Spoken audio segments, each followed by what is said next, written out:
What's going on, guys? So you decided to join the Army or the Army Reserves. In this video, I'm going to talk about my 5 biggest tips on how to be successful, how to be good, how to excel at basic training and make your time there as smooth as possible and have as little smokings as possible.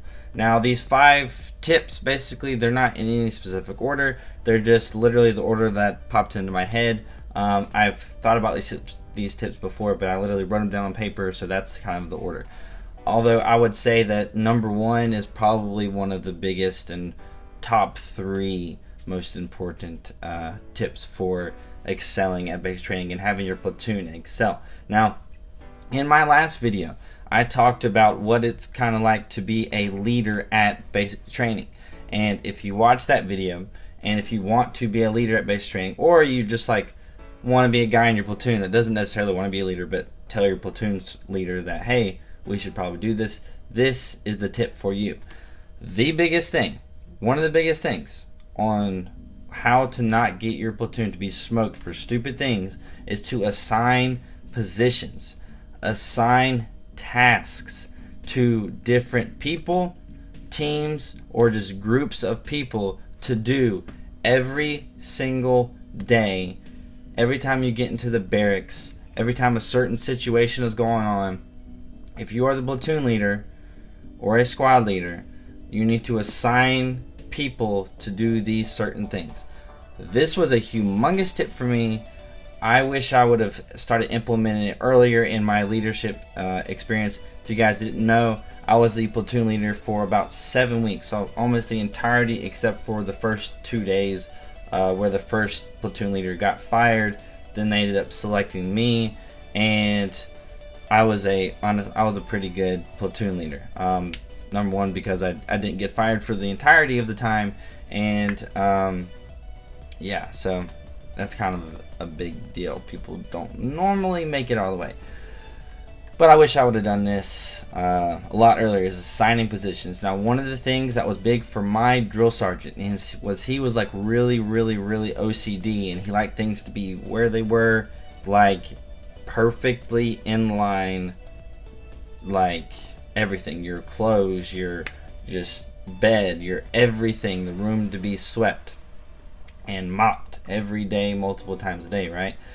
So one of the things is your boots, your multiple pairs of boots, your PT shoes, and your shower shoes, right? So those will be under your bed, and they will be under your bed during the day, and then at night you put them on top of your bunks. That is how it was for my basic training company. They could have some different thing right now. Maybe you have like a chest or something that you put your boots on top of at night or something like that. But every morning you take your boots from on top of your locker and you line them up on the bottom of your bunk, right? And you have the guy on the bottom bunk being on one side and the guy on the top bunk being on the other side, and you line it up. And at night you take it from the bottom and you put it up on top of the bunks. This seems really simple and straightforward, but if one person's is messed up, your entire platoon is screwed. That is how it was for us. That is how it is probably going to be for a lot of you guys who are leaving soon. It may not be the boots. It could be the lockers. That is another skill, or that is another task that you should assign. Number 1 is basically the boots. So making sure before you leave the barracks that everybody's boots is either on top or below or on the ground, on the floor or on the lockers. The other thing is you need to have a couple of people you cannot trust, because this is the biggest thing. People always say, well, your battle buddy's supposed to be checking each other, right?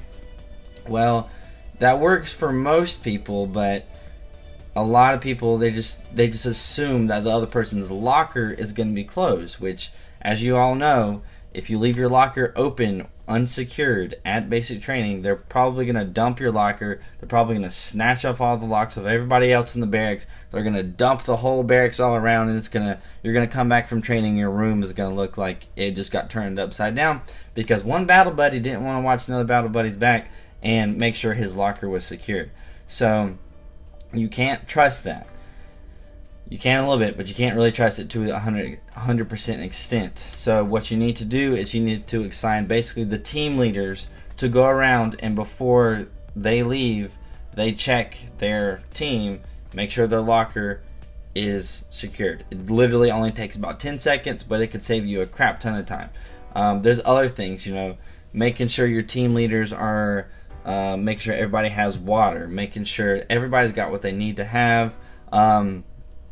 That's something that's huge. Assigning positions, like little tasks. If your drill sergeant makes it apparent that something is really, really important, make sure you have somebody assigned to basically, or a couple of people assigned to that task to make sure that that gets done, so you don't get freaking smoked, right?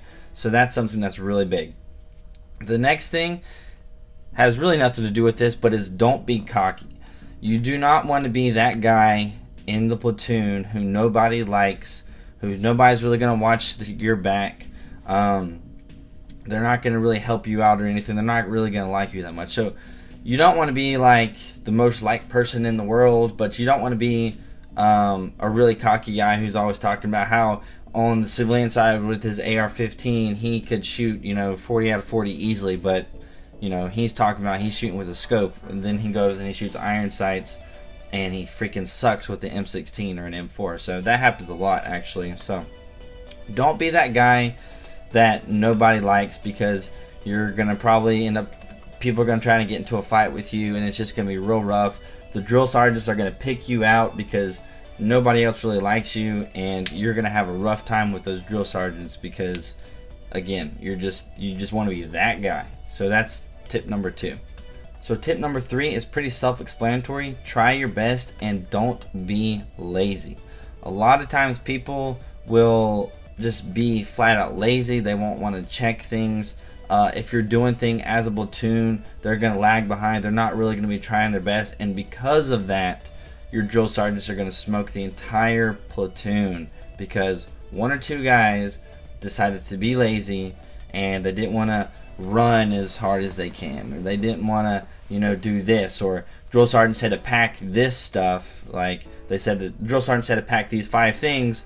One of them, they were like, oh, we don't need that. And then you get there and the drill sergeant checks every single one of y'all stuff to make sure you have everything.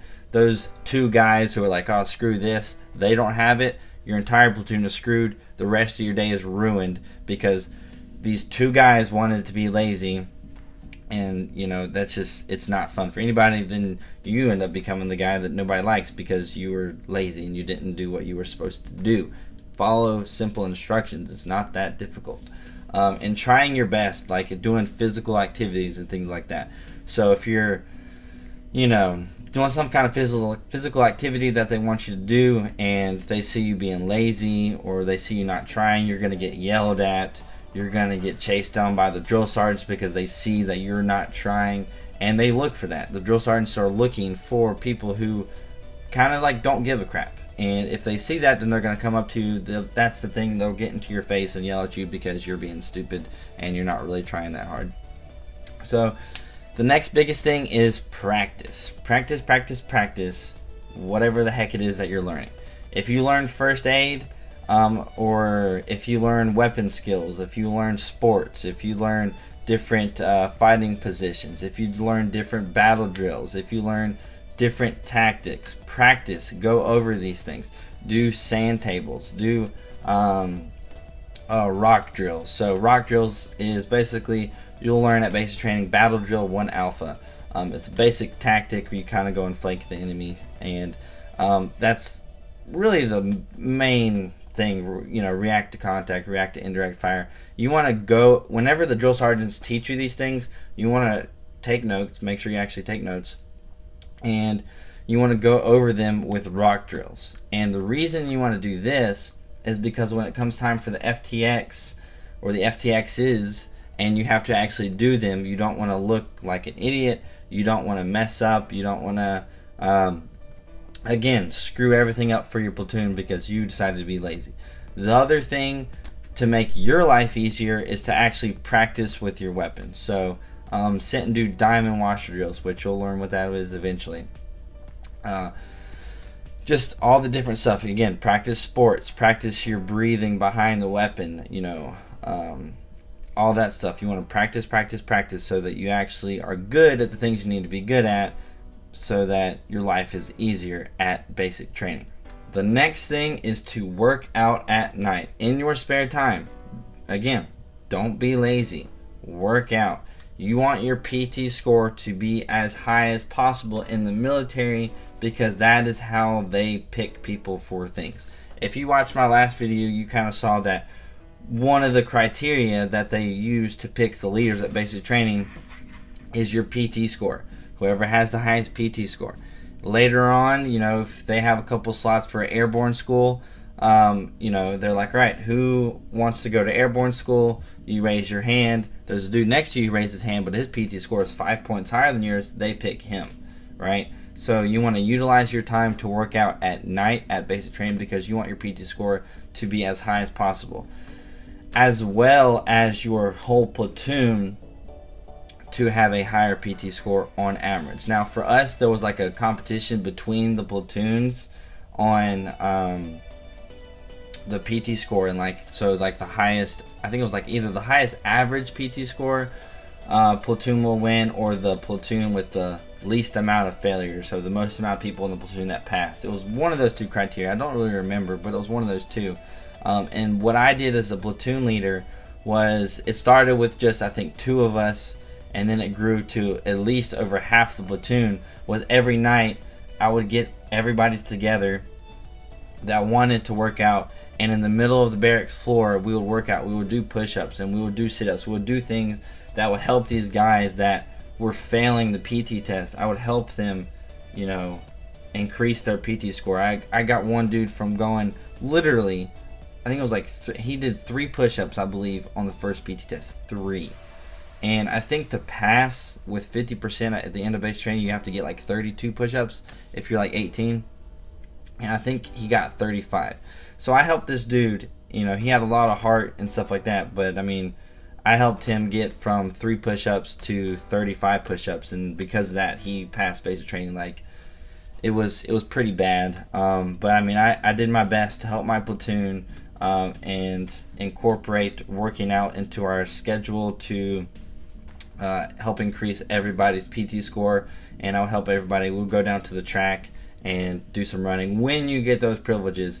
Now, you don't get to go to the gym. You don't get, like, in general, some weights. I think there was one platoon in our company that had some, like, kettlebells and stuff like that. So you might be lucky and you might get that. But otherwise, do some push-ups.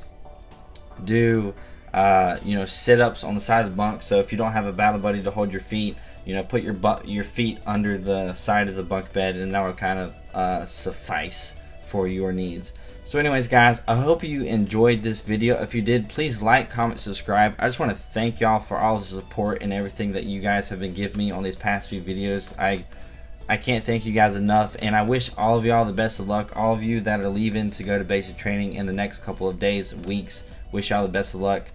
Make sure you stick around and watch all these videos before you leave to get all the biggest tips and everything that you can. So anyways, hope you guys enjoyed, and I'll see you guys later.